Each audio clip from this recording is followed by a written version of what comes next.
They told her her husband was poor, a quiet rancher with nothing but dust and bad luck. But when Min stepped off the stagecoach in Nevada, a stranger grabbed her sleeve, hard, urgent, like a man saving her from a snake, and whispered, "If you're the Chinese bride, don't go with him?" Min froze. Her fingers tightened around the strap of her small trunk. Her heart didn't race like a girl in love. It moved like a hunted animal, quick, silent, ready to run. She turned, slowly, carefully, because in her mother's teachings, haste invited disaster, and because in this town she could feel eyes on her like rifle sights. She saw Samuel waiting in the dirt, hat low, shoulders heavy, a chestnut horse behind him, calm, patient. Samuel didn't look like a monster. He looked like work, like sun, like dust, like exhaustion. And behind him, on the saloon porch, a man leaned in the shade, polished boots, clean coat, cigar glowing like a small fire. He smiled, not friendly, not curious. He smiled like he already owned the ending. The Nevada sun didn't warm you. It punished you. It baked the town until the wood looked tired, until the paint peeled like old skin, until the dirt turned to powder and the people turned hard. Min stood under the mercantile awning, a blue dress in a brown world, too clean, too bright, a mistake you could spot from across the street. She felt like a drop of ink in muddy water, impossible to hide, impossible to ignore. She held a crumpled letter, damp from her palm, her only proof she wasn't lost. Samuel Carter, rancher, quiet, poor. That's what the broker promised. A poor man, a simple life, beans, work, silence. Min could live with that. Poverty didn't scare her. Not after crossing an ocean. She knew hunger. She knew how to stretch rice, how to mend cloth until thread became stronger than fabric. She knew how to swallow fear and keep walking. What scared her was the way the town stared. Not curious, not friendly, like she didn't belong in the story, like the West had rules, and she was breaking them just by breathing. Men leaned on barrels, spit into the dust, watched her like she was a problem waiting to happen. One muttered something she understood too well, Chinese, railroad, girl. Another laughed, sharp, ugly. Min lowered her eyes, not from shame, from discipline. In her pouch she carried dried ginger, for sickness, for cold, for hunger, and around her neck Jade, a piece of her mother's faith, heavy, cool, unbreakable, until it wasn't. Her mother said Jade remembered everything, the hands that touched it, the tears that fell on it, the promises whispered into it. Min touched it now, like touching home. The broker's words echoed in her head. He is shy. He keeps to himself. That terrified her more than cruelty. Cruelty was visible. Silence was deep water. Deep water could hide anything. Minutes stretched into an hour. Heat rose from the packed dirt like breath from an animal. Min kept her face calm, because calm was armor. In her home, a woman's face could start a war. Here, her face could start something worse. Then hooves slowed beside the mercantile. Careful hooves, not rushed, not drunk. Min looked up and saw the man who would decide her life. A man dismounted from a chestnut horse, average height, broad shoulders, worn vest, mended sleeves, dust on his boots like it lived there. He tied his horse gently, like the animal mattered. Then he turned toward her and froze. He stared at her blue dress like it didn't belong in his world, like she didn't belong in his world. He took off his hat, hair the color of wheat, flattened by sweat, face sunburned, trail-dusted, tired, but his eyes were clear gray, the eyes of a man who spent his life watching horizons. Miss Min. His voice was quiet, the kind of voice you only hear when a man isn't trying to impress anyone. Min bowed once, small, controlled. Mr. Samuel. He swallowed hard. I'm sorry. About the wagon. Min blinked. Wagon? Samuel rubbed the back of his neck. The wheel's gone. Couldn't fix it in time. So, we'll have to ride. He pointed down the rail. A spotted mare stood there. Older, smaller, eyes calm. Bess. She's gentle. Min's stomach tightened. In China, horses belonged to soldiers, to the wealthy, to men who didn't ask permission. Min looked at the saddle, then at her dress, then at Samuel. I have never ridden. For a second, Samuel looked stunned, then his face softened. Not pity, something closer to protection. We'll go slow. I won't let you fall. Min didn't know if she believed him, but she heard something in his voice, a promise. And in the West, promises were rare. Behind them, a laugh rose from the saloon porch. The cigar man again. Min didn't look back, but she felt him, like a shadow with teeth. Samuel stepped closer, respectful, careful, not like a man claiming property, like a man afraid to break something fragile. He offered his hands as a step and turned his face away. A small kindness, a cowboy kind of manners. On three. 1, 2, 3. Min pushed up. Her heart slammed. The saddle caught her awkwardly. The world swayed. Min gripped the horn until her knuckles turned pale. Samuel adjusted the stirrups, checked the cinch. Fast, skilled? I just hold the reins loose. Don't pull unless you want her to stop. She'll follow me. Min nodded, even if she wasn't ready. They rode out.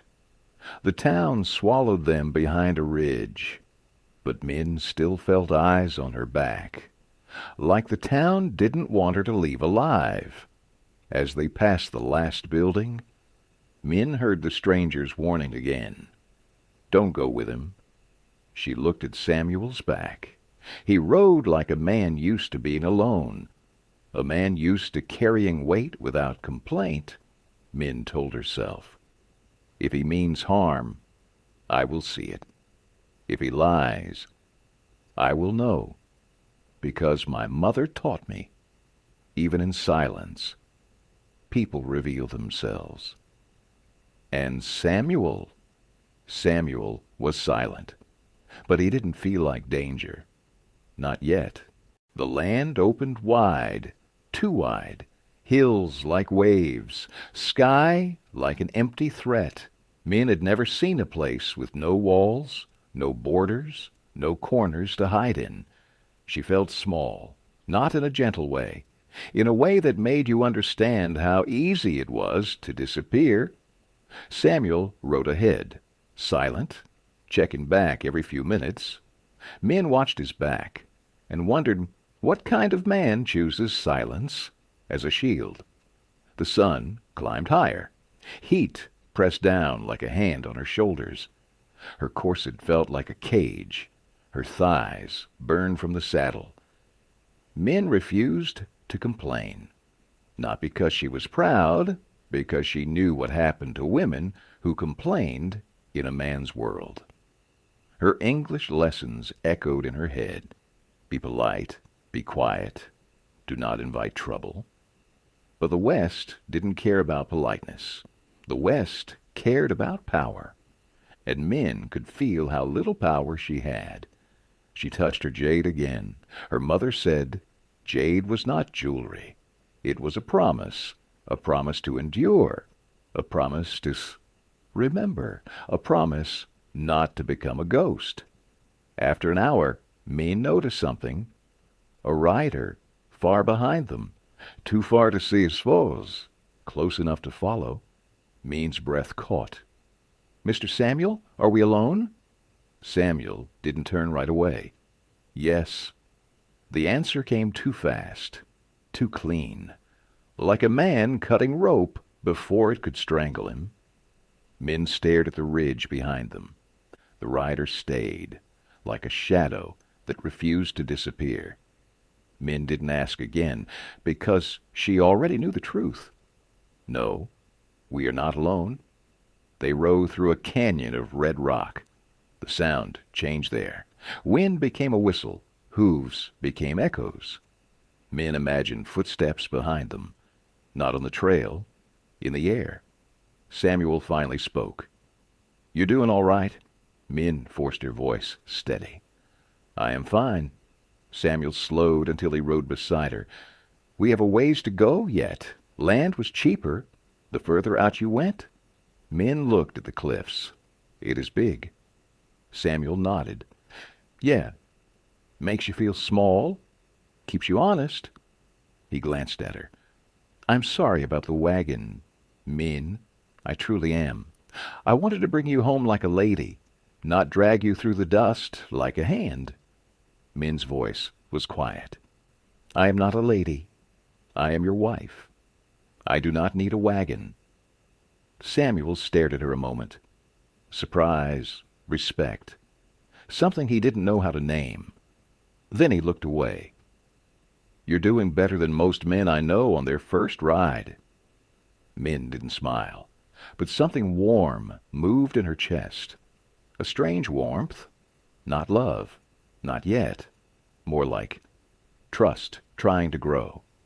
Then a sound, a distant crack, like a twig or a rifle too far away to place. Samuel's shoulders tightened, just for a moment.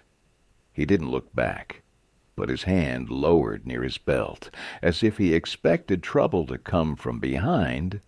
Min swallowed. In her homeland, she feared hunger. Here, she feared men. Men with guns, men with smiles, men with silence, men who could erase a person and call it an accident. The rider behind them kept following, and Min realized her first day as a wife might also be her first day as prey. They reached a creek lined with cottonwoods. Shade, water, relief. Samuel dismounted first, dropped the reins. His horse didn't run, it just lowered its head to graze. Samuel walked to Min's mare, reached up. "Here, let me help you down. Your legs are going to be jelly." He was right.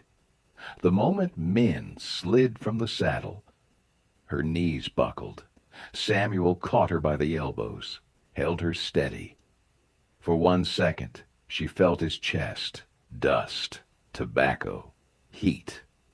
Then he stepped back fast, like closeness was dangerous. "Walk it off," he said. "Gets the blood moving." Min walked in small circles, pins and needles in her legs. Pain she swallowed. Samuel loosened the saddles, led the horses to drink, then brought her a canteen wrapped in wet felt. Water. Min drank. Cold, sweet, like mercy. Samuel sat a few feet away, opened a leather pouch. "I brought some food. It's not much. Cheese, hard biscuit, dried sausage." Min ate slowly, watching his hands. They were rough, scarred, but careful.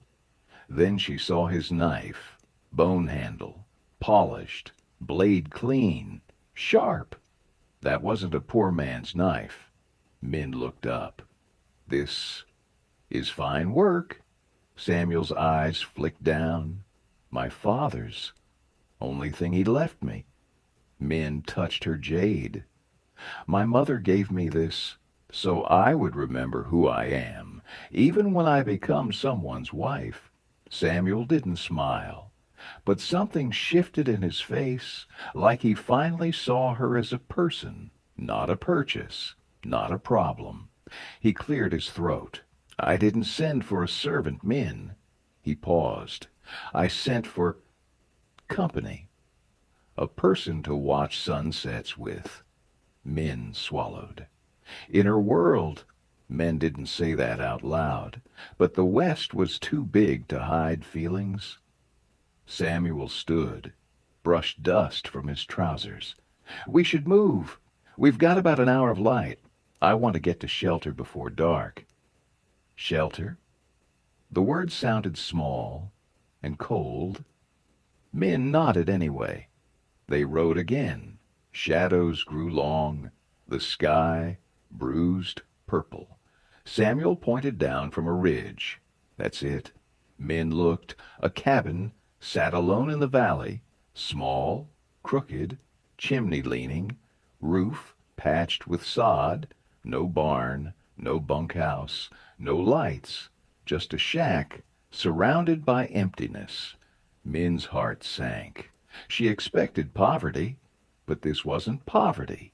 This was exile. Samuel watched her face like a man waiting for judgment, waiting for her to break. Min forced her voice steady. It is private. Samuel nodded. Line shack, where I stay, working this side of the range. Min didn't ask what that meant. Not yet. She nodded once. Then they rode down. Inside the shack smelled of old smoke and neglect. Dirt floor, cold stove, straw mattress. One window, no curtains.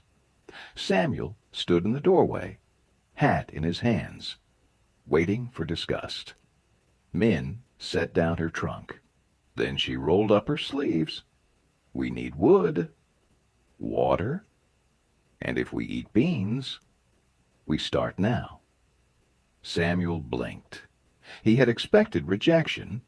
Instead, she gave him purpose. And somewhere outside, the wind shifted, as if someone listened from the dark. Samuel brought wood, brought water. Min wiped the table with a rag, swept the floor with branches. They moved around each other like workers, not lovers, not strangers, something in between. Beans boiled, salt pork dropped into the pot.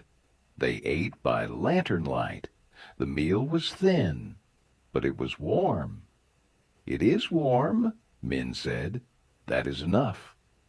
Samuel stared at her like he couldn't understand how she was still standing, like he'd brought her to a place not fit for a horse, and she treated it like a temple.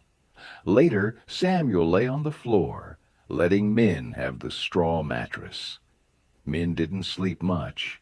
The wind pushed through cracks in the logs, like hands trying to get inside. And in the darkness, Min listened to Samuel's breathing, slow, careful, like he was afraid to take up space. Before dawn, Min woke and lit the stove, boiled bitter coffee, warmed the last biscuit. Samuel sat up slowly, rubbing his face. He looked around. The shack looked different, cleaner, lived in. Min hummed quietly as she packed the saddlebags, like endurance was normal, like comfort was a myth. Samuel watched her, and something in him broke. Not anger, not pride, guilt, sharp and heavy. Then he stood. Leave the broom, leave the pot. Min froze. We need them tonight. We're not coming back here tonight. Min turned. Confusion, then fear. Samuel walked closer, took her hand. I have to show you something. The rest of the property. Min's voice shook. The rest? Samuel nodded. A few hours. Over the ridge. Min stared at him. Why? Samuel swallowed. Because I needed to know that you weren't here for comfort, that you weren't here for my money, that you were here for me.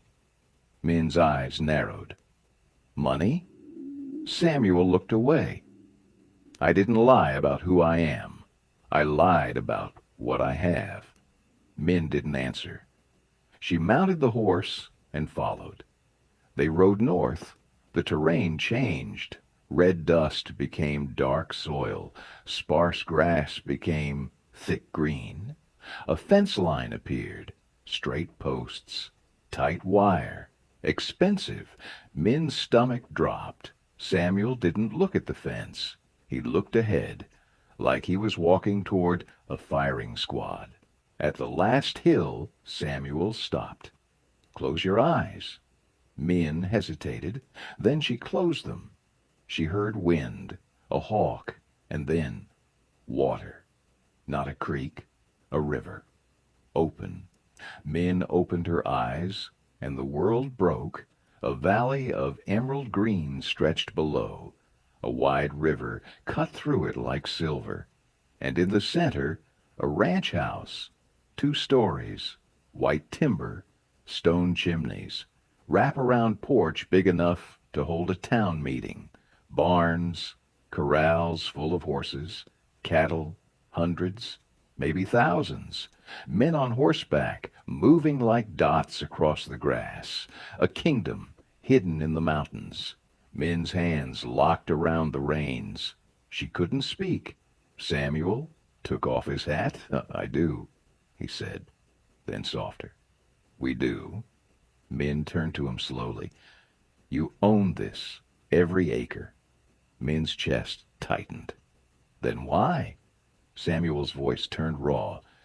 Because rich men don't know who to trust.